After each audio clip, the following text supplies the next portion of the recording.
Hallelujah. पिछले कुछ सप्ताहों से हम बहुत सारी बातें सीख रहे हैं।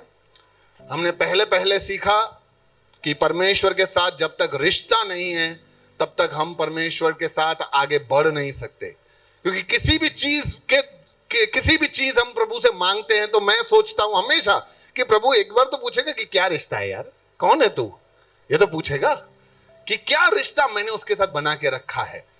तो हमें परमेश्वर के साथ रिश्ता जोड़ना है, और जैसे ये रिश्ता जुड़ता है हम परमेश्वर के बारे में जानना शुरू कर देते हैं। ओके, तो सबसे पहले हमने सीखा था कि ईश्वर सृष्टि है कि सृष्टि करता है, सृष्टि करता है।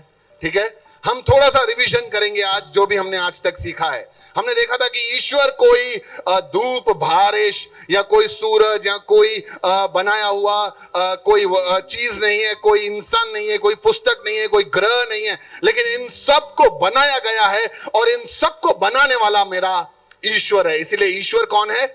सृष्टि करता है। फिर हमने सीखा कि ईश्वर सर्वव्यापी है। सर्वव्यापी हमने सीखा था कि वो हर जगह पे मौजूद है, हमें उसको ढूंढने का जरूरत नहीं है, हमें उससे मिलने के लिए कहीं जाने का जरूरत नहीं है, हमें प्रार्थना करने के लिए कोई स्थान पे जाने का जरूरत नहीं है, हम उससे भाग नहीं सकते, हम उससे छिप नहीं सकते, वो हर जगह पे है और हम कहीं पे भी मुखौटा पहन के घूम नहीं सकते।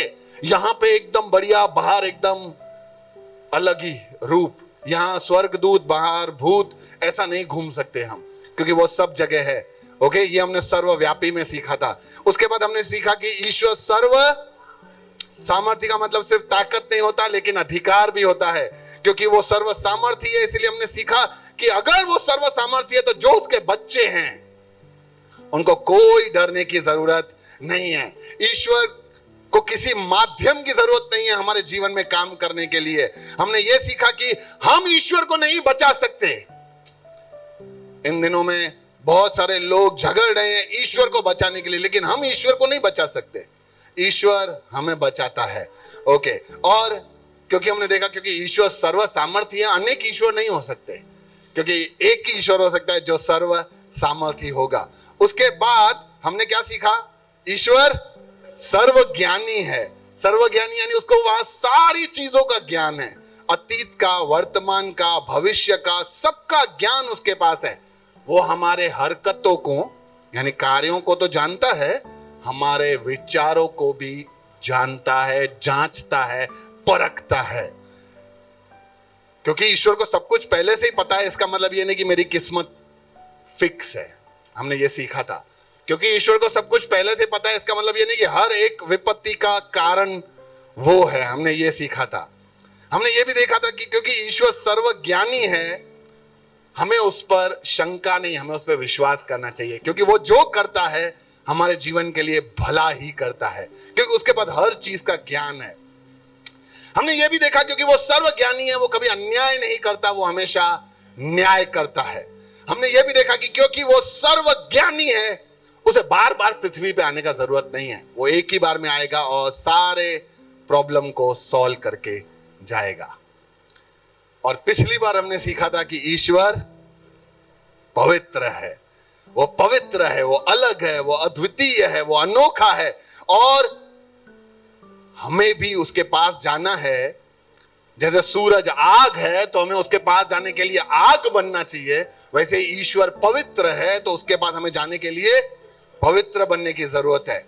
हम उसकी उपस्थिति में ऐसे ही नहीं आ सकते, क्योंकि वो बहुत अच्छा है, वो बहुत ही पवित्र है, हम पवित्र हैं, लेकिन वो हमें आमंत्रण करता है कि तू भी पवित्र होकर मेरी उपस्थिति में आ सकता है, वो हमें मौका देता है।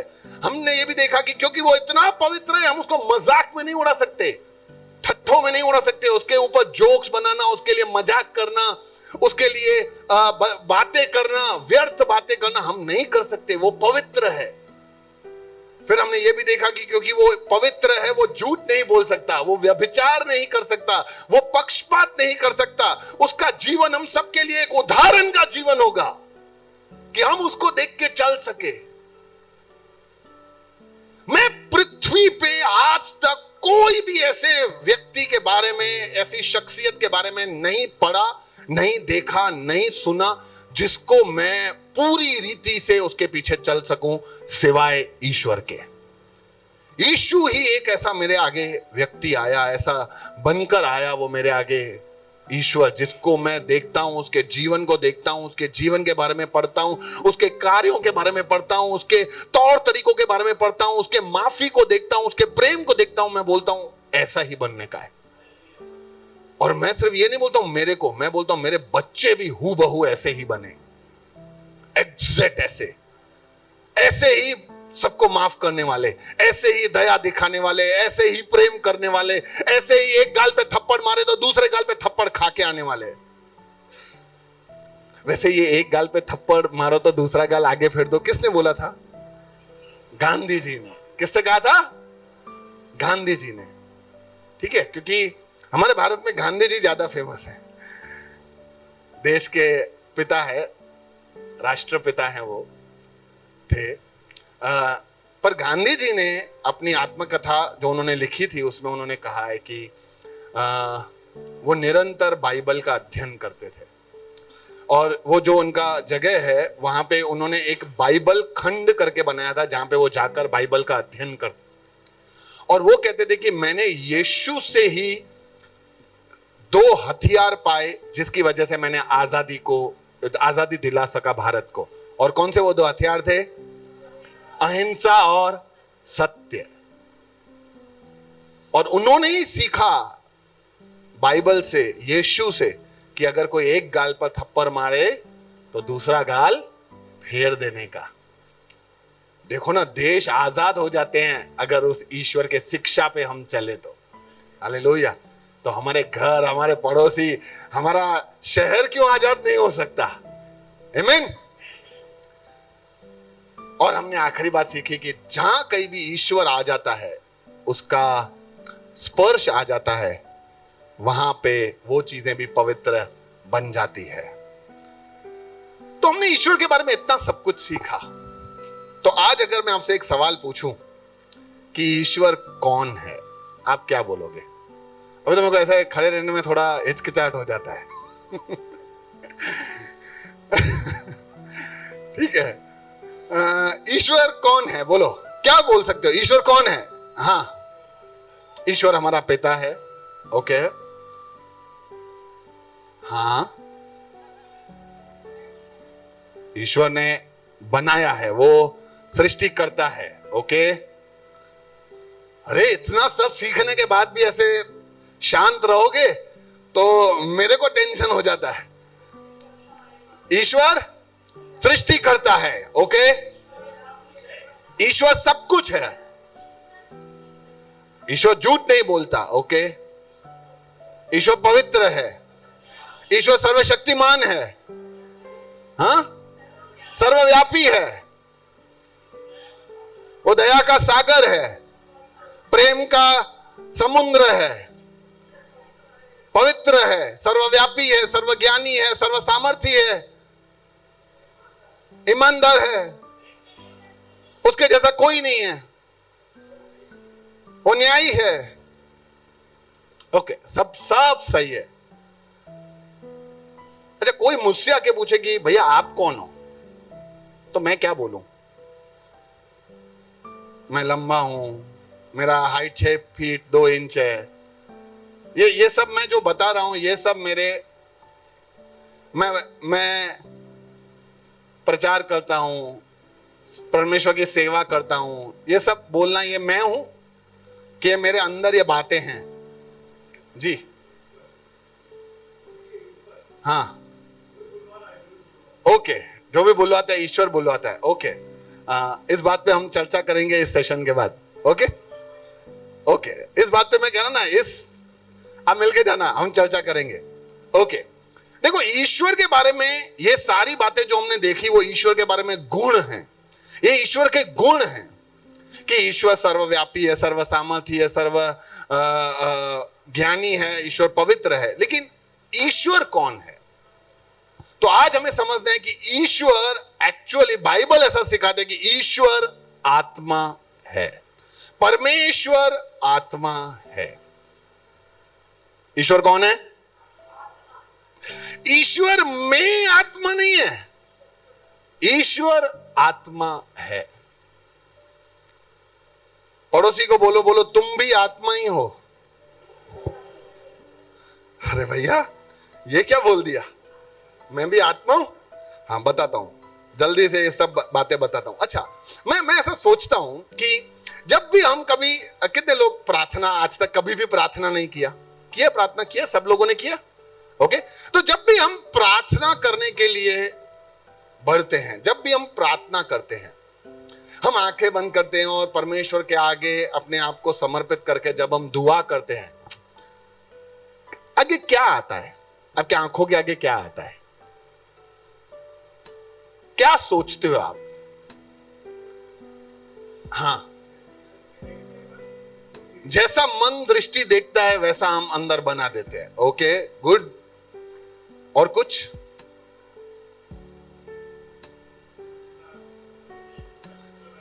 जैसा जिसका चित्र रखते हैं वो आ जाता है। ओके,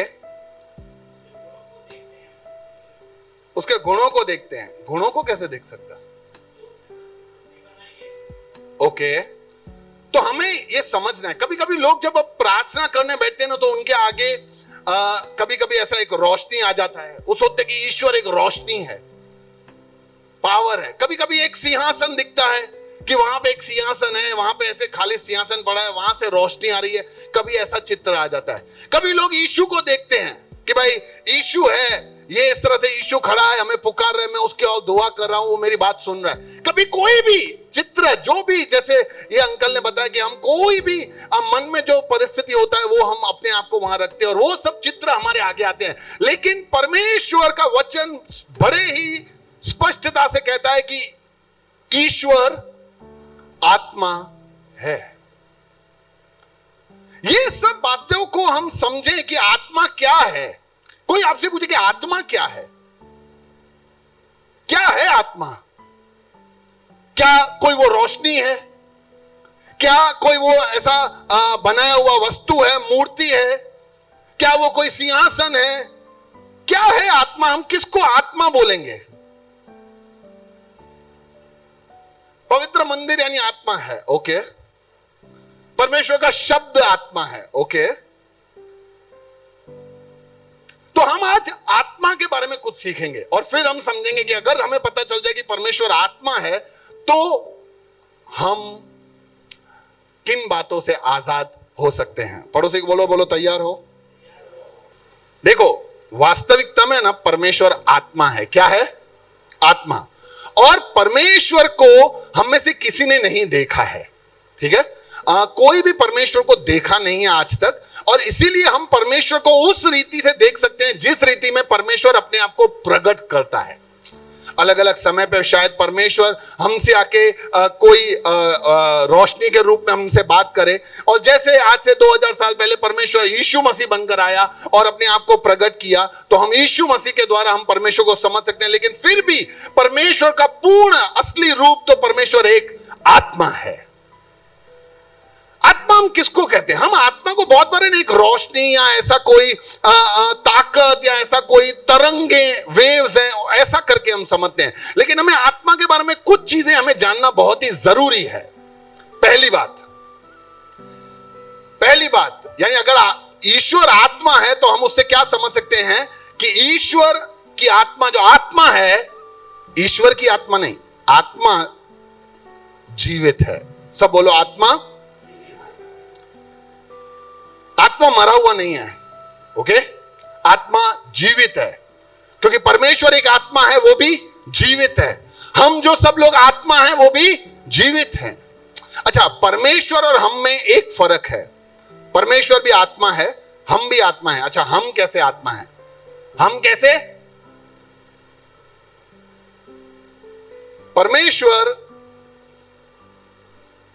ने जब इंसान को बनाया तो परमेश्वर शरीर नहीं बनाता, परमेश्वर आत्मा बनाता है, और आत्मा इस शरीर के अंदर रहता है। ओके, हम सब कौन है?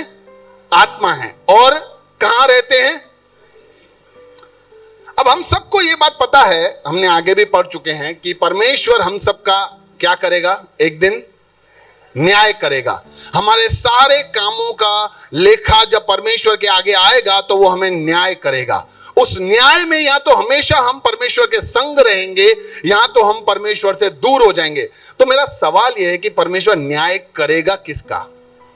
अगर ये शरीर है, अगर हम ये शरीर, हम सोचते कि मैं ये शरीर हूं, तो फिर ये शरीर तो एक दिन जाने ही वाला है।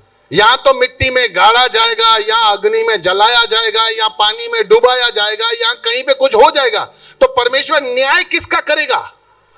परमेश्वर न्याय किसका करेगा? आत्मा का, क्योंकि हम भी एक आत्मा है। ओके, मैं इस बात को और आपके सामने स्पष्टता से रखूंगा, मेरे साथ बने रहना। और परमेश्वर का आत्मा और हमारे आत्मा में एक फर्क है। परमेश्वर, हमारा आत्मा जो है वो अमर है, परमेश्वर का आत्मा अमर नहीं है। परमेश्वर का आत्मा अनंत है। परमेश्वर का आत्मा क्या है? अनंत है। और हमारा आत्मा क्या है? अमर है। दोनों में फर्क क्या है? अनंत यानी जिसका कोई शुरुआत कोई अंत नहीं। परमेश्वर का कोई शुरुआत नहीं। इसलिए बहुत सारे लोग आके सवाल पूछते हैं, बताओ परमेश्वर को किसने बनाया? अरे भाई, जिसने परमेश्वर को बनाया होता तो फिर वो परमेश्वर नहीं होता। इसीलिए परमेश्वर का कोई शुरुआत कोई अंत नहीं है। God is eternal. लेकिन हम लोगों का शुरुआत है लेकिन अंत नहीं है।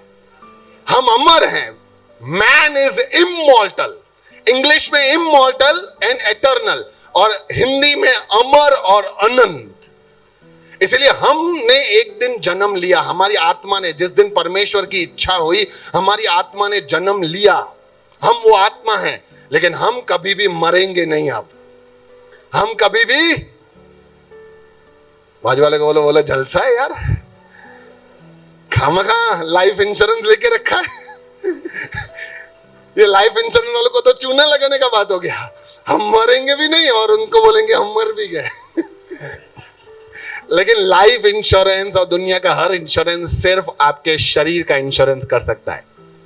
आपकी आत्मा का कोई इंश्योरेंस आप कहीं बाहर से जाके नहीं ले सकते। वो इंश्योरेंस सिर्फ यीशु मसीह में है। हालेलुया। जहां पे हम अपने आप को अनंतता के लिए इंश्योर बचा सकते हैं। तो पहली बात जो हमें आत्मा के लिए सीखना है वो है कि आत्मा जीवित है। ठीक है, वो खाली जीवित नहीं है, वो काम करता है। वो सारे काम करता है, उसको सब चीजों के ऊपर कंट्रोल है, वो सब चीजों के ऊपर काम करता है, समझता है, वो सब बातें देखता है। ओके, तो पहला आत्मा के बारे में जो हम चीज सीखे वो है कि आत्मा जीवित है। दूसरा, आत्मा एक व्यक्ति है। हम ऐसा नहीं सोचे कि अच्छा परमेश्वर आत्मा है तो आत्मा मतलब कोई शक्ति, कोई तरंगे। आत्मा यानी परमेश्वर व्यक्ति है। व्यक्ति, सब बोलो व्यक्ति। हम कौन है? व्यक्ति। वैसा ही परमेश्वर भी व्यक्ति है। परमेश्वर के पास भी भावनाएं हैं, परमेश्वर के पास भी समझ है, परमेश्वर के पास भी ज्ञान है, परमेश्वर के पास भी बुद्धि है। अरे परमेश्वर हर चीज के ऊपर नियंत्रण, सूझबूझ, अक्ल सब उसके पास है। तभी तो अपने लोग अभी तक जिंदा है, क्योंकि परमेश्वर में धीरज है।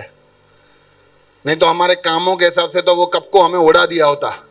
कैसे काम है हमारे इतने गंदे कामों के द्वारा भी परमेश्वर हमें फिर से मौका देता रहता है, क्योंकि वो एक व्यक्ति है, उसको समझ है, उसको एहसास है, वो हमारे बारे में सब कुछ जानता है, हमारी तकलीफों को समझता है। कभी कभी ऐसा हमें लगता है कि उसको कुछ पता नहीं चलता। अरे कैसे नहीं पता चलता है? वो आत्मा है, और आत्मा कोई ताकत नहीं है।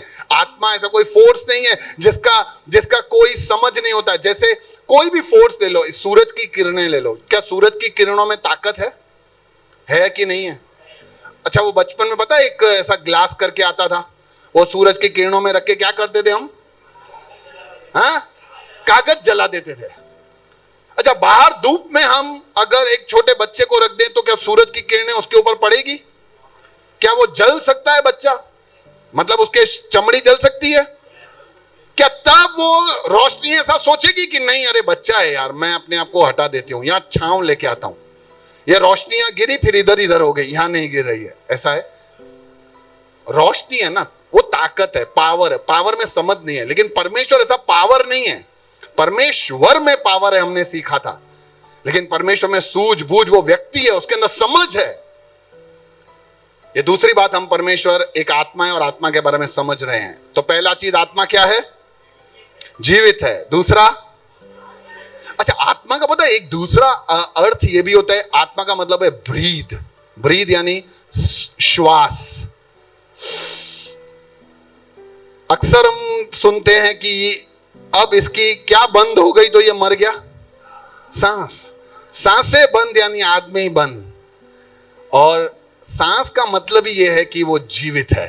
तो आत्मा का एक और अर्थ ये होता है श्वास, जो हमेशा जीवित है। ओके, दूसरा हमने सीखा कि वो एक व्यक्ति है। तीसरा बात हमें जो सीखने का जरूरत है वो है परमेश्वर अदृश्य है। अदृश्य यानी जिसको देख नहीं सकते। हम परमेश्वर को कभी भी देख नहीं सकते। परमेश्वर आत्मा है, आत्मा अदृश्य होती है। आप मुझे देख सकते हो, मेरे को देख सकते हो। कितने लोग मेरे को देख पा रहे हैं? नहीं, बाकी नहीं। हाँ, ओके, सब देख पा रहे हैं। कितने लोग मेरी आत्मा को देख पा रहे हैं? नहीं। ओहो, हम किसी के आत्मा को नहीं देख सकते, क्योंकि आत्मा का एक गुण जो होता है वो आत्मा अदृश्य होती है। और परमेश्वर क्योंकि आत्मा है, वो अदृश्य है। बाइबल ऐसा सिखाता है कि परमेश्वर को कभी भी किसी ने नहीं देखा, किसी ने नहीं देखा। तो भैया, हमने तो बहुत सारा पढ़ा है कि वहां पे झाड़ियों में परमेश्वर प्रकट हुआ। वो परमेश्वर को किसी ने देखा नहीं, तो जो हम तरीके से परमेश्वर को जानते हैं, वो परमेश्वर अपने आप को उस तरीके से वहां प्रकट करता है, तो हम उसका सिर्फ प्रकटीकरण देख सकते हैं। हम परमेश्वर एक आत्मा है और उस आत्मा को नहीं देख सकते। परमेश्वर अलग अलग तरीके से हमारे जीवन में हस्तक्षेप करता है और अपने आप को प्रकट करता है। कभी कभी परमेश्वर का ध्वनि हम सुन सकते हैं, परमेश्वर के आवाज को हम सुन सकते हैं। कभी बहुत सारे लोग ऐसा कहते हैं कि मुझे रोशनी बनकर परमेश्वर ने मेरे आगे आया। ठीक है, परमेश्वर ने तुम्हारे आगे रोशनी बनकर अपने आप को प्रकट किया। 2000 साल पहले हम सारी मानव जाति को बचाने के लिए भी परमेश्वर जो आत्मा है, जो अदृश्य है, जो दिखता नहीं है, वो देह लेके इस पृथ्वी पे आया, हम सबके आगे अपने आप को प्रकट किया, ताकि हम सब लोग बच जाएं यीशु के रूप में। तो हम परमेश्वर, क्योंकि वो आत्मा है, उसके बारे में एक और बात समझना चाहिए कि वो अदृश्य है। ओके, हम उसको देख नहीं सकते। जैसे हम अपनी आत्मा को नहीं देख सकते, वैसा ही ईश्वर भी एक आत्मा है, हम उसको देख नहीं सकते। और चौथी बात जो हमें सीखना है वो है कि आत्मा पदार्थ रहित होता है। यानी आत्मा का कोई आकार नहीं होता, तुम उसको किसी आकार में बना नहीं सकते। आप समझो, किसी चीज को बना नहीं सकते। जैसे अगर मैं बोलूं कि मैं एक आत्मा हूं, तो आत्मा का एक गुण होता है वो पदार्थ रहित। पदार्थ रहित यानी इमैटर यानी कोई भी वस्तु होती है ना, वस्तु जिसको तुम देख सकते हो, छू सकते हो, उसको बोलते हैं मैटर, यानी पदार्थ। जैसे आप इसको देख सकते हो, अच्छा, इसको देख सकते हो, इसको भी देख सकते हो। ओके, पृथ्वी को देख सकते हो, पृथ्वी को देख सकते हो कि नहीं? अरे, जमीन को देख सकते हो?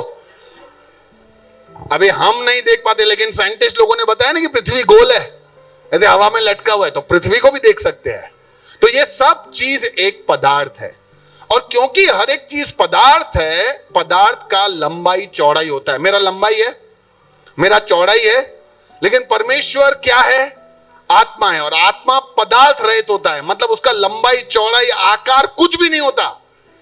इसीलिए हमें यह बात समझना चाहिए, क्योंकि वो आत्मा है, उसका कोई आकार नहीं है, वो निराकार है, वो निराकार है। इसीलिए हमें यह याद रखना चाहिए कि जो हमारा शरीर है ना, ये क्या है हमारा? ये आत्मा नहीं है। आत्मा कहां है? इसके अंदर है।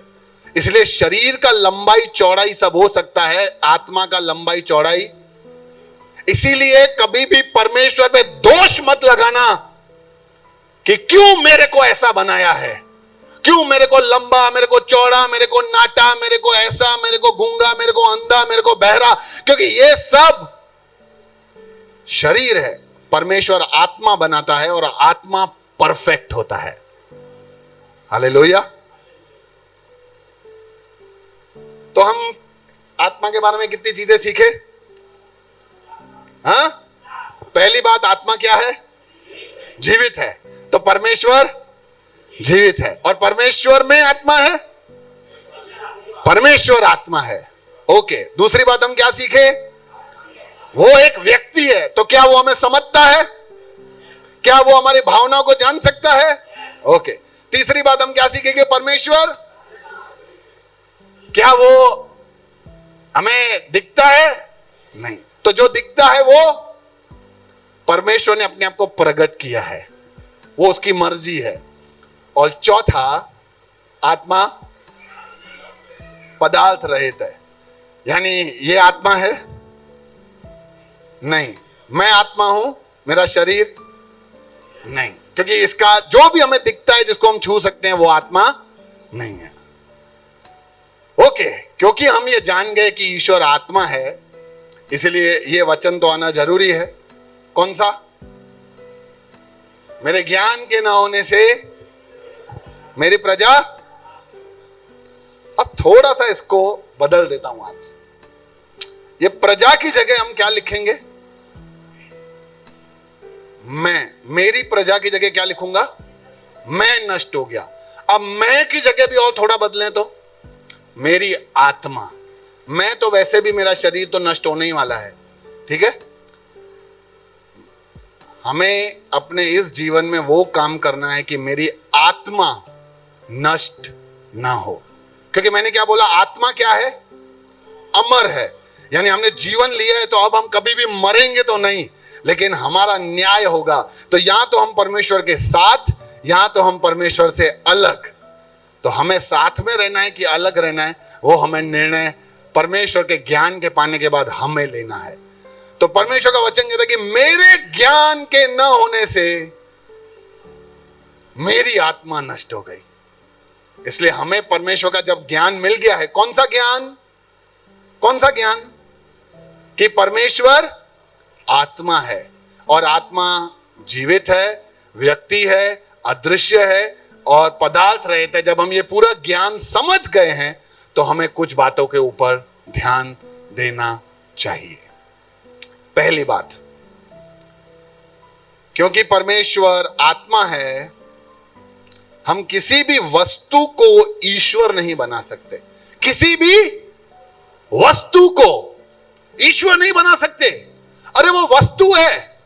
तुमने आके, अभी बहुत सारे ऐसे बड़े बड़े चर्च होते हैं, वहां पे यूं यीशु मसीह का मूर्ति लगा देते हैं और वहां पे लोग जाके झुकते हैं, लोग जाके वहां पे कैंडल जलाते हैं, नमस्कार करते हैं, अपने आप को गिरा देते हैं। अरे किसके आगे गिरा रहे हो यार? किससे बोला वो ईश्वर है? हेलो, आप मेरा बात समझ रहे हो? अच्छा, अगर मैं बोलूं कि झूठ नहीं बोलना है, तो ये शुरू किससे होगा? आप समझ रहे हो? तो बाइबल ऐसा सिखाता है कि हमें ईश्वर को वस्तु में बनाना नहीं चाहिए, पर यीशु का बनाओ चलेगा। ऐसा बोलेगा? वो शुरुआत कहां से होगा? अपने आप से। तो जब हम किसी प्रतिमा को हमारे आगे रखते हैं और उसको ईश्वर बनाने का कोशिश करते हैं, तो ये हमारा समझ में गड़बड़ है, क्योंकि ईश्वर पदार्थ रहित है, ईश्वर अदृश्य है। जब तुमने ईश्वर को देखा ही नहीं है, तो तुम ईश्वर का कैसे आकार बना सकते हो? वो तो निराकार है। तो भैया, ये सब जो बना के रखा है वो क्या है? वो धर्म है। और हम ईश्वर की सेवा करते हैं। और ईश्वर कौन है? आत्मा है। इसीलिए उसका कोई आकार नहीं बन सकता। अच्छा, आप समझो मैं बाहर रहता हूं कहीं, ठीक है, और मेरे बच्चे हैं, उन्होंने अभी तक मेरे को देखा नहीं है, वो पैदा हुए और मैं कहीं कमाने के लिए बाहर चला गया। तो अब मेरी वाइफ मेरे बच्चों को मेरे बारे में स्टोरी सुना रही है कि पापा बहुत ही अच्छे थे, घर के लिए मेहनत करते थे, तो ये एकदम लंबे थे, बड़ी बड़ी मूछें थी, तो ऐसा सब बना दिया। तो ये अभी कहीं पे भी एक उन्होंने ऐसे छोटा चूहा देखा, उसकी भी उन्होंने देखी वो मूछें हैं, अरे पापा लग रहा है यार, वाह पापा आ जाओ, और वो चूहा आ गया, पापा खाओ, तो चूहा खा रहा है, तो चूहा बराबर और पापा बराबर। और मैं उधर से अगर मुझे ये सब पता चले तो मैं कितना खुश हूंगा, नहीं? वाह, मेरे बच्चे को आखिरकार मैं नहीं मिला, लेकिन चलो पापा के रूप में कोई तो मिला, मूछे तो है मेरी जैसी, कलर भी मेरे जैसा ही है। आपको क्या लगता है, मैं खुश हूंगा, दुखी होऊंगा? क्यों दुखी क्यों होऊंगा? क्योंकि जो मैं हूं उसका स्थान उन्होंने किसी और को दे दिया है। जो मैं हूं ही नहीं उसको उन्होंने मैं करके बना दिया है।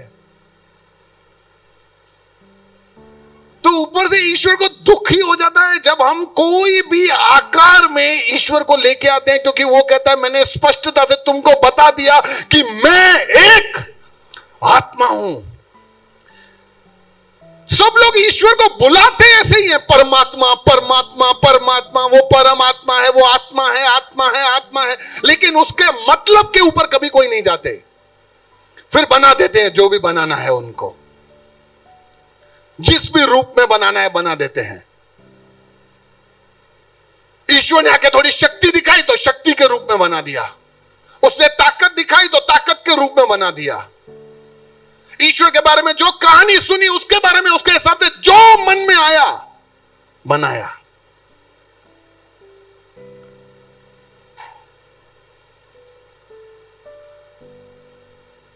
वो पीके मूवी में ना एक ऐसा मस्त डायलॉग है, वो वहां पे बोलता है मेरे को एक ईश्वर दे दो, तो ईश्वर देते हैं। तो कुछ मांगता है उसको मिल जाता है, फिर मांगता है तो नहीं मिलता है। वो बोलता है भैया ईश्वर ये काम करना बंद कर दिया है, बैटरी खत्म हो गई है, दूसरा ईश्वर दो। बोला क्या बात करते हो, ये सब मैंने बनाया है। तो वो बोलता है ये तुमने बनाया है? तुमने ईश्वर को बनाया है कि ईश्वर ने तुमको बनाया है? बोलता है मैंने बनाया है। आप समझो कितना समझ का कमी है हमारे अंदर, जबकि ज्ञान पूरा है हमारे पास कि ईश्वर क्योंकि आत्मा है, उसका आकार नहीं होता। हम उसका आकार बना नहीं सकते।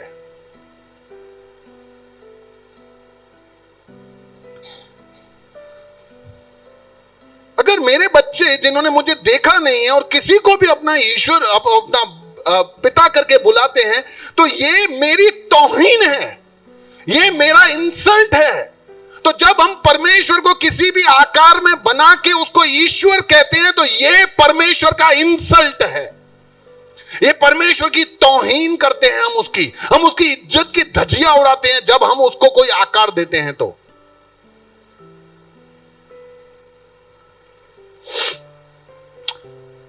उसके अलावा अगर हम परमेश्वर का कोई आकार बना देंगे ना, तो असली में जिस दिन परमेश्वर हमारे पास आएगा ना, हम उसको पहचान ही नहीं पाएंगे, क्योंकि हम तो वही आकार में भटके हुए हैं, अटके हुए हैं। तो जब परमेश्वर हमें अपने आप को प्रकट करेगा तो हम उसको जान नहीं पाएंगे, पहचान नहीं पाएंगे, उससे दूर हो जाएंगे, क्योंकि हमारे मन में जहन में हमने उसको बना दिया है।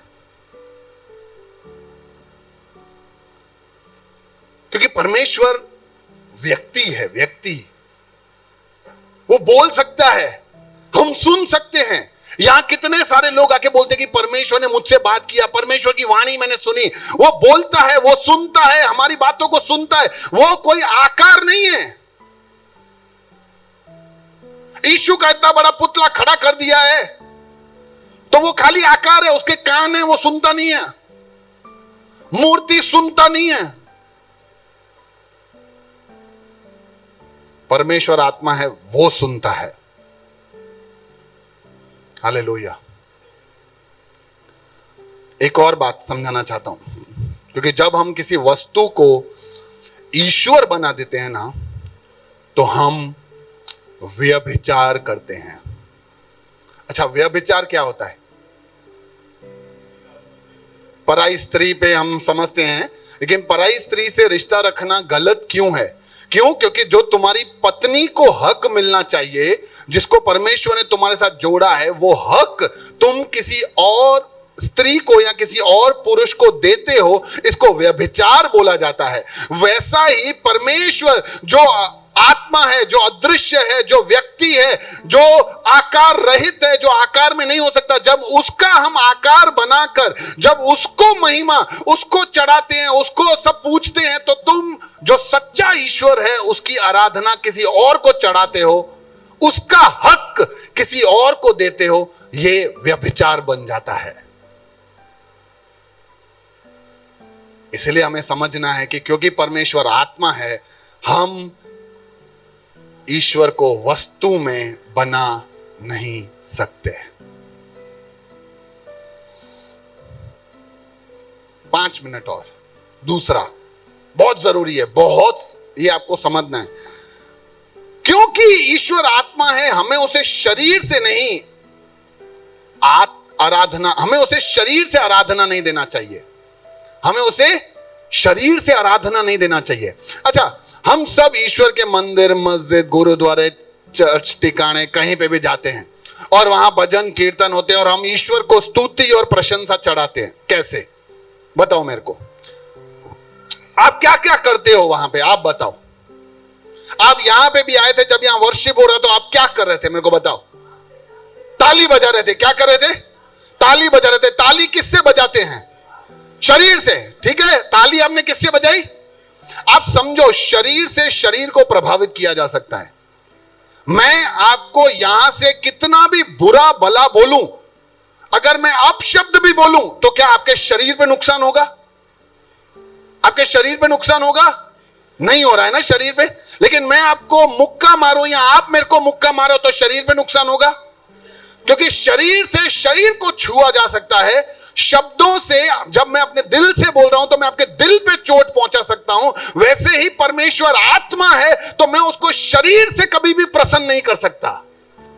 मुझे अगर उसको आराधना देना है तो मुझे उसको आत्मा से ही आराधना देना होगा। हम कैसे आराधना देते हैं? हम ताली बजाते हैं। जैसे लीलाबेन ने बोला, हम एक ताली बजाते हैं। ताली कहां से बजाते हो? शरीर से, हाथ से, शरीर से। ओके, और क्या करते हो? बोलो ना। हाँ, नाचते हो, पैरों से नाचते हो। पैर क्या है? शरीर है। बोलो, और क्या करते हो? गाते हो मुंह से। मुंह क्या है? शरीर है। और बस इतना ही। वो इंस्ट्रूमेंट, खंजरी बजाते हो, वो कहां से बजाते हो? शरीर से। ओके, चलो बता देता हूं, आपको कंफ्यूजन ना हो। दिया बत्ती जलाते हैं, कहां से जलाते हो? शरीर से। ताली बजाते हो, घंटी बजाते हो, खंजरी बजाते हो, गाते हो, पियानो बजाते हो, कीबोर्ड बजाते हो, जो भी कुछ करते हो, कहां से करते हैं हम सब लोग? और परमेश्वर कौन है? हम उसको कैसे प्रसन्न कर सकते हैं? अगर सिर्फ शरीर हमारा आराधना में शामिल होता है ना, तो हम कभी भी परमेश्वर को आराधना नहीं दे सकते, क्योंकि प्रभु का वचन कहता है कि परमेश्वर, और अवश्य है कि उसकी आराधना करने वाला आत्मा और सच्चाई से आराधना करे। जब हम यहां खड़े रह के प्रभु को बोलते हैं ना, मेरा दुलारा है, तो क्या आपके मन में वो दुलारा शब्द जो लाखों लाखों में, हजारों हजारों में जब हम गा रहे हैं, तो क्या आपके जहन के अंदर उसकी गंभीरता उतर रही है कि नहीं? जब उतरती है ना, तो हमारा मन उसके और आकर्षण हो जाता है। तब हमें मेरा दूल्हा, नींद आ रहा है बहुत, आती नहीं है नींद, क्योंकि तुम शरीर से नहीं कर रहे हो, तुम आत्मा से उसकी आराधना करते हो। तो जब आत्मा से करते हो तो बगा से नहीं आते। हालेलुया। वो आत्मा है, अदृश्य है, अद्भुत है, अनोखा है, व्यक्ति है, निराकार है। और इसी आत्मा ने जब ये देखा कि इंसानों की परिस्थिति बहुत खराब हो गई है, इंसान पाप के अंदर गिरता जा रहा है, तो बाइबल सिखाता है कि आत्मा देहधारी हुआ आदि में वचन था। बाइबल से कहता है आदि में वचन था, वचन परमेश्वर के साथ था, वचन परमेश्वर था। सब कुछ उसी के द्वारा, परमेश्वर के द्वारा, यानी सब कुछ आत्मा के द्वारा उत्पन्न हुआ और उसमें से कोई भी वस्तु उसके बिना उत्पन्न नहीं हुई। यानी इस संसार में हम जो कुछ भी देखते हैं, अपने आप को, दुनिया को, सब चीजों को, सब कुछ उस आत्मा के द्वारा उत्पन्न हुआ है। और वचन देहधारी हुआ। देहधारी हुआ मतलब शरीर में आया। देखो, आपके अंदर ऐसा सवाल आ सकता है कि यार अगर परमेश्वर आत्मा है, अद्भुत है, तो उसी रूप में आके हमसे बात करे ना। देखो, अब मैं आपको समझाता हूं। अगर हम सब यहां खड़े हों और अचानक से ऊपर यूं, यहां से आके यूं एक रोशनी इधर आके आ जाए, मैं ईश्वर हूं, जिसको भी मेरे अंदर शरण चाहिए मेरे कदमों में झुक जाए, तो हम में से कितने लोग झुकेंगे नहीं? कितने लोग नहीं झुकेंगे? पुष्पा भी झुक जाएगा।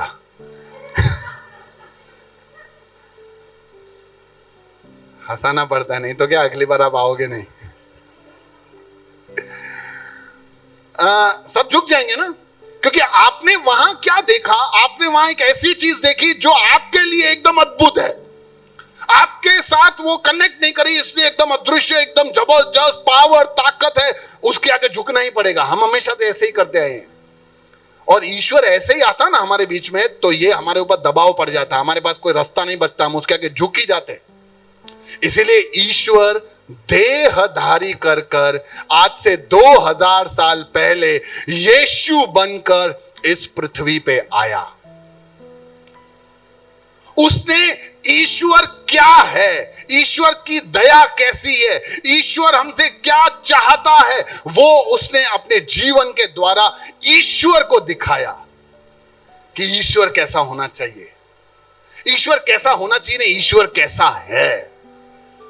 उसने सिर्फ बताया नहीं, काफी सारी जगह पे हम सिर्फ सुनते हैं, उसने ईश्वर कैसा है वो करके दिखाया, वो जी के दिखाया। और उसने हमारे लिए अपने आप को दे दिया। और उसने कहा कि ईश्वर को कभी किसी ने नहीं देखा, लेकिन इकलौते पुत्र जो पिता की गोद में है, उसने उसे प्रकट किया। क्योंकि ईश्वर अदृश्य है, क्योंकि आत्मा है, उसको हम देख नहीं सकते, तो फिर हम कैसे जाने ईश्वर कौन है? तो परमेश्वर यीशु मसीह बनकर नीचे आया, वही आत्मा को लेकर नीचे आया और अपने आप को प्रकट किया। बोला, देखो ईश्वर ऐसा है।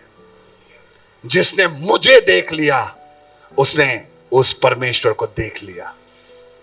जितने मेरे पीछे होंगे उनके ऊपर दंड का आज्ञा नहीं होगा, लेकिन वो अनंत जीवन मेरे साथ रहेंगे। हालेलुया। कितने लोग परमेश्वर को समर्पित करना चाहेंगे? आइए अपनी आंखों को बंद करें। प्रभु धन्यवाद आपके अद्भुत प्रकटीकरण के लिए। राजा, हम भूल जाते हैं, हम भूल गए थे, हमारे पास समझ नहीं था और हमने तुझे कुछ भी बना दिया। प्रभु, हमारे मन में जो आया, हमारी इच्छा जिसकी हुई, मुझे पैसे की जरूरत हुई तो मैंने तुझे पैसा वाला बना दिया, मुझे ज्ञान का जरूरत हुआ तो मैंने तुझे ज्ञान के साथ जोड़ दिया। प्रभु, मैं भूल गया, मैं मूर्ख बन गया, क्योंकि मुझे पता था कि तू आत्मा है, तू अदृश्य है, फिर भी मैंने तुझे आकार दिया, मैंने तेरे साथ ये व्यभिचार किया, मैंने तेरा इंसल्ट किया। प्रभु क्षमा कर दे, क्षमा कर दे और एक और मौका दे, ताकि मैं तुझे जो तू है वैसा करके तुझे आराधना दे सकूं। और प्रभु, मेरे अंदर भी वो गुण को प्रकट कर कि मैं आत्मा से तुझे आराधना दे सकूं, मेरे शरीर से नहीं, मेरे इच्छा से और मेरे तीव्रता से मैं तुझे आत्मा से आराधना दे सकूं। प्रभु, क्योंकि तू आत्मा है और तूने मेरी आत्मा को जाना है। प्रभु, मेरे आत्मा में बदलाव कर, मेरे शरीर में बदलाव नहीं चाहिए प्रभु मुझे। हालेलुया। मेरे आत्मा में बदलाव कर राजा। हालेलुया। धन्यवाद तेरे इस प्रकटीकरण के लिए जो तूने यीशु के द्वारा दिया। जिस तरह से तू आया पृथ्वी पे और तूने दिखाया कि परमेश्वर कैसा है। हालेलुया। वो हमसे क्या चाहता है, उसकी इच्छा क्या है हमारी, और तूने ये प्रकट करके दिया, उसके लिए हम तुझे धन्यवाद देते हैं। धन्यवाद देते हैं प्रभु, हमें मौका देना कि हम तेरे पीछे चल सके और तेरे इस गुणों के साथ हम हमारे जीवन के अंधेरों को दूर कर सके। सामर्थ देना। धन्यवाद देते हुए प्रार्थना यीशु के नाम से मांगते हैं, आमीन।